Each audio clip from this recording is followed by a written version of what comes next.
War Beneath the Roots is a fantasy fiction podcast. While rooted in tabletop storytelling, this is a fully written narrative crafted for audio. Video versions are available to enhance the experience with maps and art, but they're not necessary. This podcast contains violence and themes that may not be suitable for all audiences. She walked the river road at dusk. The water whispered against wooden pilings. A memory flashed, an old man with a broken pocket watch resting in an ancient tree. A lone lantern bobbed on a passing barge, ragged sails stamped with a black, broken triangle. She paused, figures draped in tatters, leaning over the rails, faces hidden by hoods. They watched her, their hungry eyes pits of shadow. Her arm throbbed beneath skin blackened at the lines. Every step tasted of ash and dirt. From the deck above drifted a voice. They wanted to see her wound. She shook her head, throat tight. They called her prophet. She spat on the cobbles. Forest, save me, she thought. But a hunger clawed at her ribs. Cravings pulsed in her blood, earthy, sour, urgent. They pressed the boat ashore, demanded she guide them to the bloom. She stumbled forward as if drawn by shifting soil. Mist curled at her ankles, pale fingers reaching. A crooked lantern swung past her eyes. Was it singing? Maybe they were right. The old forest, where it began. It could fix this. She tasted rot on the wind, a voice inside her marrow. Close. She obeyed. I am Benjamin Harris.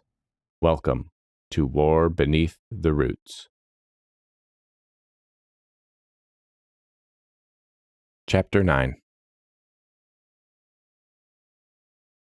The hearth fire crackled low in the Guildhall Tavern.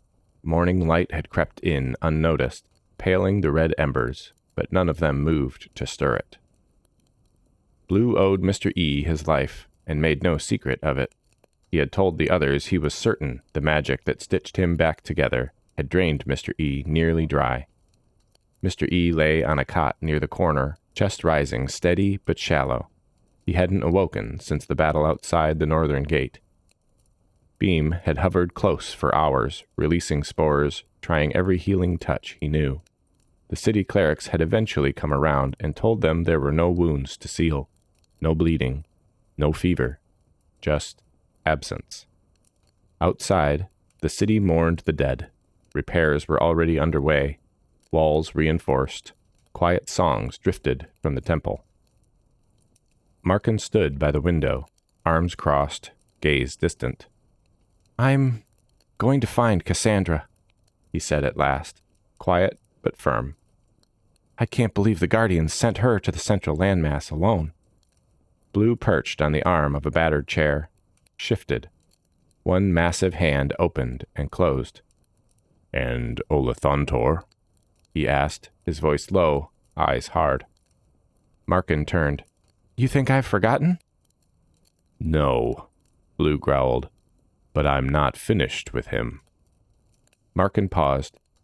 She's just a kid, Blue. What kind of brother would I be? Across the room, Beam released a faint haze of spores. Warm. Support. Not a command, just a feeling. To help. Blue exhaled slowly through his nostrils, a long sigh of defeat. Beam. Markin almost smiled. The door creaked open. Aylin Redding stepped inside. The deep blue of her house's cloak fell in perfect folds over her shoulders, catching the light. She moved with the confidence of someone born to command attention, chin lifted, spine straight. Her expression was unreadable, and in the daylight, Markin noticed for the first time how pretty she was. Her dark hair was pulled back in a knot of braided twists, a single silver comb glinting at its base. Her eyes, steel gray, unflinching, lingered a moment on Mr. E. Then she looked to the others. You've done more for this city than most will ever know, she said. folding her hands before her. "But the Council recognizes it. Quietly, of course, but sincerely. And we've reached a decision." Markin straightened. "We already know. The Druids want Beam gone." Aelin gave the barest nod. "Their power is the only reason Kita can grow crops this far north. Lord Cedric relies on them. If we defy them now—" Blue grunted. "I've argued for you," Aelin continued, voice steady, "and I'll hold to my word. You will receive full citizenship, Markin and his family, Blue, and Mr. E when he wakes. You'll be protected. Your names will be written in the record as heroes of Kita." "And Beam?" Markin asked, though he already knew. Her expression didn't change. "Beam is included in the record, but he cannot return. Not while the Circle holds sway. We're sending you with 300 gold and any supplies you need through the Adventurers Guild, a payment and an apology." A moment passed, still and sharp. As always, Beam gave no visible sign, but his spores drifted in the air, resigned, bittersweet, grateful. Aelin looked to Markin. "Where will you go?" she said, her resolve faltering for a moment, showing a hint of concern. Markin sighed. "I've just found out the Guardians sent my sister to the central landmass, so we're going to go find her." Her brow furrowed just a bit. "We'll send word to your mother. We understand she's at the Jamek farm. There have been no reports of enemy activity up there, but she can come to the city to begin the citizenship paperwork whenever she's ready. For now, we'll forego yours and pass your stipend directly to her. Agreed?" Markin cleared his throat, caught off guard by the sudden practicality of it all. Yes. Thank you, Aelin." She gave a single nod, then turned and stepped into the adjoining room. "The Minotaur's axe. Have you repaired it yet?" From behind the desk, the guild clerk stammered. No, ma'am. We've had a backlog, supplies, repairs. We have a list of—" "See that you do," she said, not unkindly, but with finality. She paused and turned back toward Markin. "Find General Borsk when you get to the central landmass. He'll help you if he can." Her boots echoed once on the stone floor, and then she was gone. Beam and Blue slipped out soon after. Markin guessed to rest beneath the tree outside. Mr. E lay motionless on his cot in the corner. Markin stood by the hearth's dying embers, the hush of the empty guild hall settling on his shoulders. He drew a slow breath, centering himself as Mr. E had taught, and whispered the words under his breath. A faint pop crackled in the air. Dust motes spiraled upward in a quick, shimmering swirl. So brief, Markin almost missed it. He glanced down at his cloak, streaked with mud and sweat. The stains quivered, then winked away. The fabric smoothed itself, fibers knitting back into their original weave as if the cloak had never borne the weight of his pack. He moved through the room, lying each garment across the table, Blue's blood-soaked stockings, his breeches streaked with the gore of battle, Mr. E's muddy cloak, even Beam's blood and moss-stained armor straps. One by one they brightened and brightened, fading back to a time before any stain or tear had marred them. When the last item lay pristine before him, Markin let out a breath he didn't know he'd been holding. A wave of exhaustion rolled over him, and he sank to one knee beside the table. He lifted the edge of his own tunic and touched its spotless hem. It felt impossibly clean, new, unworn, untouched by the road. A small, dazed smile tugged at his lips. He'd not only swept away the grime of travel, but turned back the clock on their wear and tear, returning each piece to its first day off the loom. For the first time since the journey began, Markin discovered something he didn't know he still could. A spark of wonder. Pale dawn slipped across Kita's harbor as the Seabreaker creaked free of its moorings. The House Redding sloop's timbers moaned with age. The river's spray clung to every rope and rail. Markin climbed the prow, eyes upward to Lord Cedric's keep, before settling on the Exiton River ahead. Behind him, Blue's heavy boots thudded on the deck, the Minotaur's newly repaired and sharpened axe shifting on his back as he paced, clearly uncomfortable on the water. Beam moved toward the stern, spores drifting like motes of green fire in the morning mist. The spring wind bit cold, an ill omen for a voyage. Nearly 30 souls were on board, most bound for the war against Midborg. By midday, the river opened to the sea, a flat, sullen sheet of polished steel under a clouded sky. Markin squinted across the waves, hand resting on his quiver, salt tang heavy in the air. Blue leaned on the bulwark, muscles coiled like iron springs, a definitive unease about him. Beam's eyes closed, his spores pulsed in quiet patterns. Freedom. Relaxed. After a time, a lookout's cry shattered the lull. "Smoke off the bow!" Markin turned. Deep, inky plumes curled above the horizon. A broken mast and drifting wreckage bobbed on the swell. As they drew nearer, they spied bodies tethered to splintered planks, and a dark shape gliding just beneath the surface. Markin's throat went dry. "We're not alone," he whispered. The captain barked orders, warning the sailors of the trap. Sails unfurled, weapons appeared, and the Seabreaker surged forward. An instant storm tore itself across the sky as if part of the ambush. Sheets of rain lashed the deck, turning every plank slick and treacherous. The Seabreaker pitched like a living thing, its sails flogging in the sudden gale like wounded birds. Lightning split the clouds in jagged white claws, illuminating spray and staves trembling under the strain. The crew began clamoring to bring the sails in. Then the sea answered. A black shape surfaced starboard, 30 feet in length, scales slick as oiled leather, eyes glinting rubies in the flash of lightning. Its jaw parted to reveal rows of serrated teeth.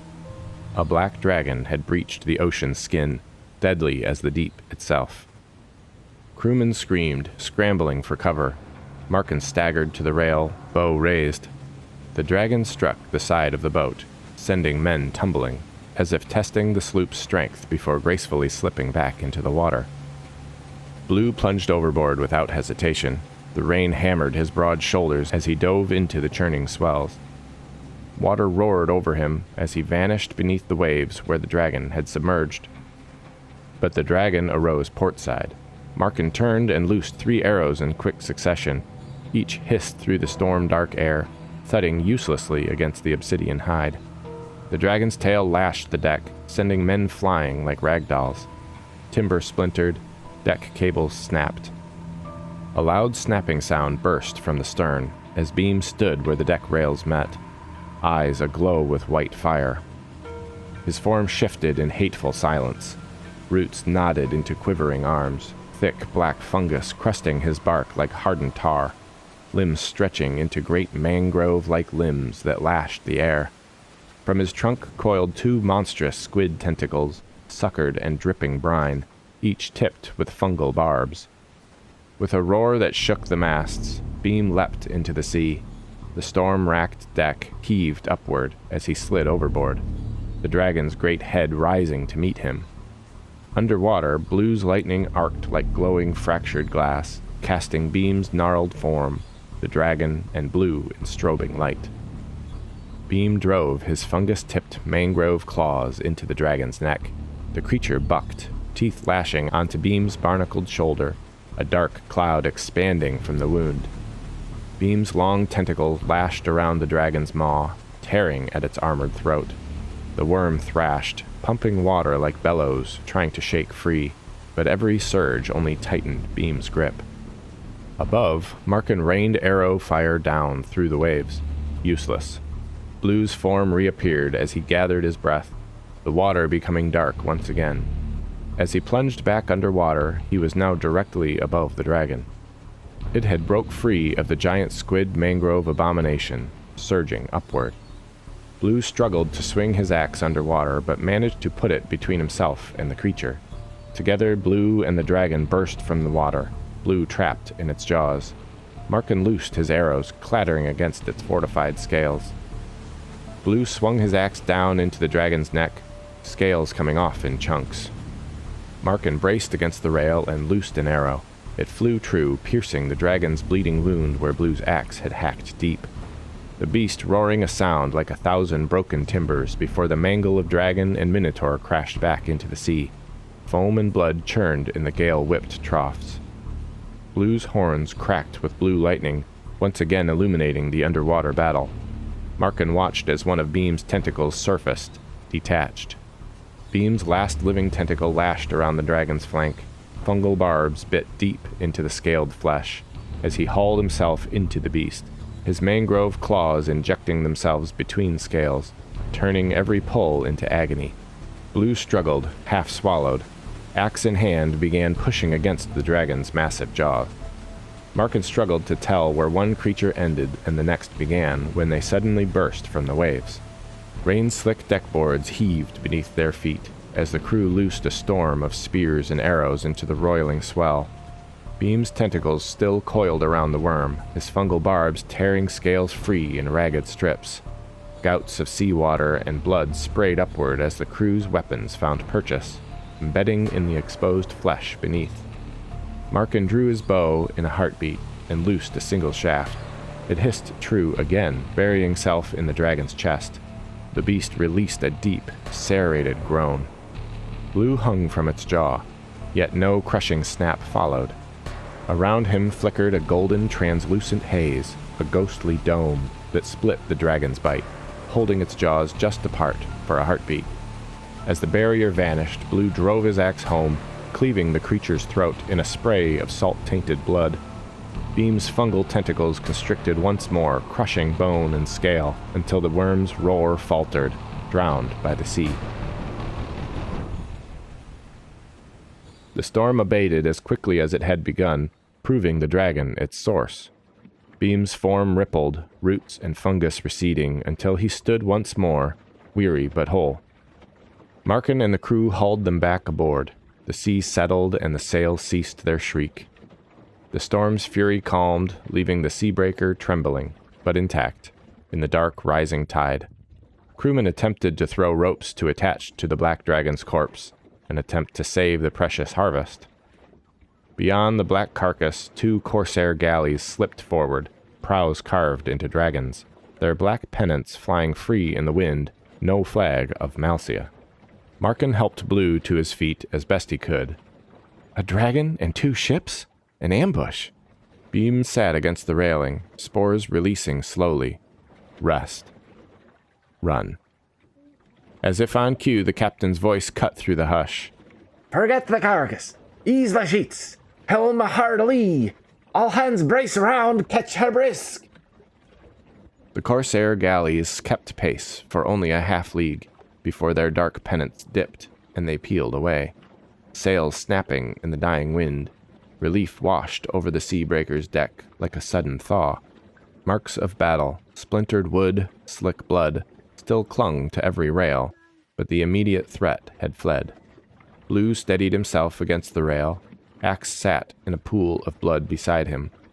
That golden shield around me, in the dragon's mouth. Did you see it? Markin nodded, gaze drifting to where the shimmer had held Blue's life. I thought it was your magic. Not mine. Blue's eyes flickered to the empty horizon. Nothing I know. Beam shifted, shaking his head. They all exchanged a long look. Maybe Mr. E? Markin suggested.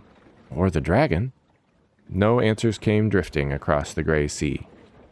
On day 11 at sea, they spotted land to the west and followed the coast south.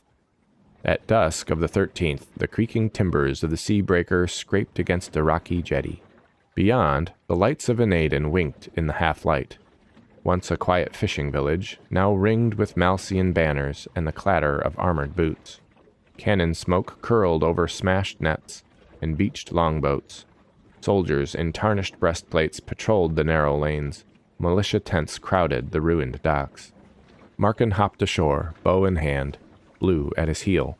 The salt-tainted wind carried the stench of cordite and fear. Fisherfolk huddled in doorways, their eyes tired. A battered sign creaked above a shuttered tavern. The salty oar. We've landed in the heart of the war, Markin murmured. Blue's horn veins crackled faintly. Then we find Cassandra before Midborg's shadow falls. Markin squared his shoulders. In the distance, the battered village bristled with soldiers. Somewhere, his sister. They stepped forward into Anaiden's ruined streets, every footfall a promise and a warning under the blood-red sky. Chapter 10. Markin clasped the forearm of the Seabreaker captain in a firm grip. "Thank you for the passage, and for your aid." Sailors chatted while they unloaded the ship, the militia exiting to report to their superiors, all of them watching Markin, Blue, and Beam with nods and smiles. The old sailor's sea-bronzed face cracked in a tired grin. "I've sailed these seas for years, never seen the likes of a black dragon. Never mind one working with pirates. You bloody saved us all." Blue rumbled his own low thanks, the metal of his repaired axe brushing against the ship's rail. Beam inclined his head, spores drifting in a quiet wave of farewell. Markin opened his mouth to answer, but the cook burst in. "Please, take this." He thrust a small leather pouch into Markin's hand.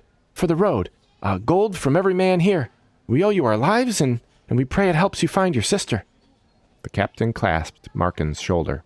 "May your hunt be swift and your arrows fly true. When you return, if you return, you've always a spot on the Seabreaker." Markin swallowed, heart tight. "We really appreciate that, Captain."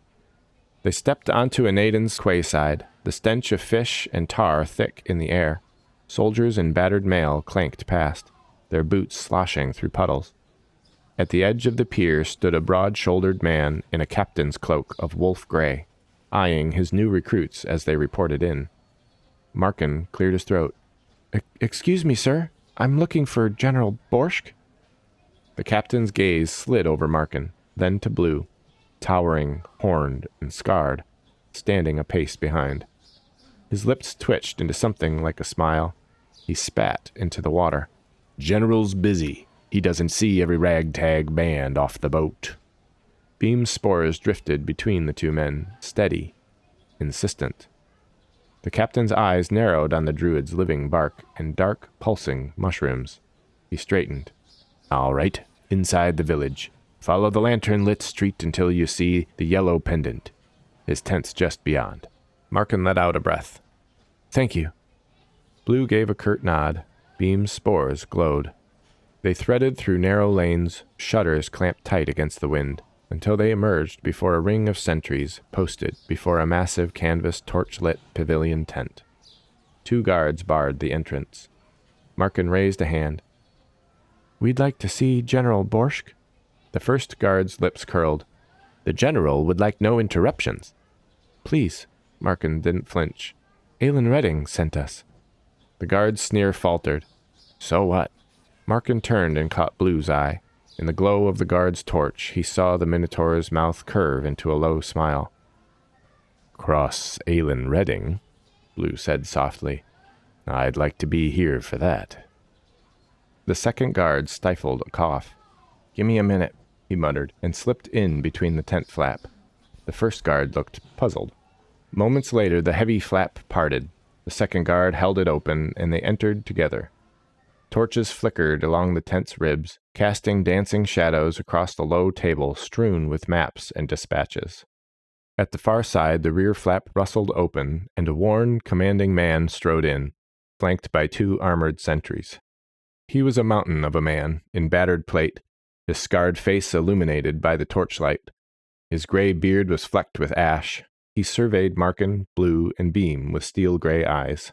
"Ah," Borsk rumbled. "So it was you.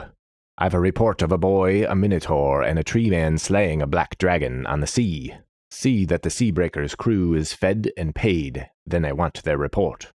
The guard bowed and slipped away. Markin inclined his head. "General Borsk, I'm Markin Treefoot. This is Blue and our companion Beam.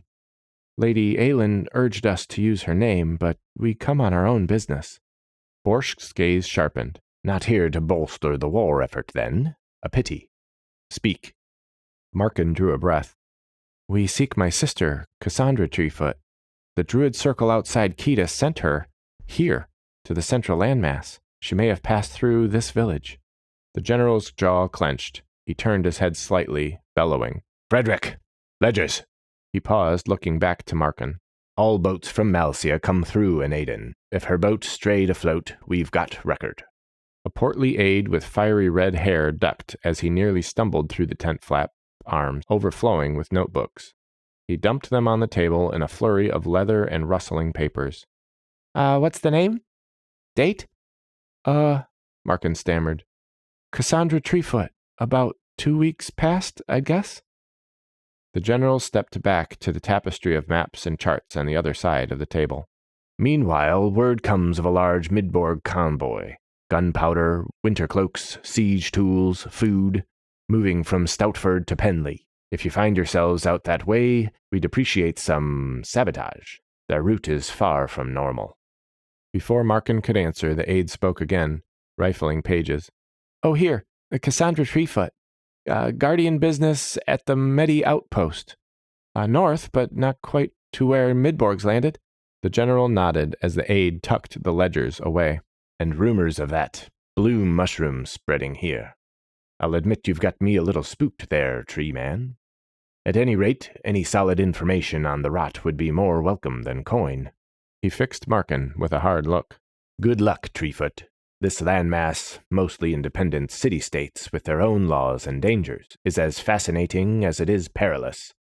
Find your sister and get home. With that, Borsk's cloak swirled, and he slipped back through the rear flap. They pushed open the heavy oak doors of the Salty Oar and stumbled into a roar of laughter and ribald song. The low-ceilinged taproom was packed. Sailors, militia, townsfolk, even a few wide-eyed children pressed against the walls.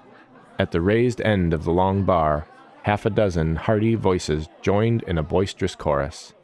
And then the dragon's head split like rotten fruit under the Minotaur's axe, under the Minotaur's axe. Every face turned toward them, Blue striding in with horns still crackling faintly, Markin's bow slung over his shoulder, and Beam trailing a halo of drifting spores. The room fell silent for breathless heartbeats. Then the barkeep, tankard in hand, let out a whoop that cracked like a cannon shot. By the gods, that's them! The Dragon Slayers! Tankards were thrust into their hands faster than they could protest. A sailor clapped Blue's shoulder so hard the axe rattled. A militiaman insisted on pouring rum into Markin's cup with a shaky hand. Beam stood a moment, moss-capped and calm, before the barkeep offered him a flight of drink options. He slipped his root fingers into the glass of water, and it soaked up in seconds. A cheer rang out, glasses were raised. To the Seabreakers' heroes!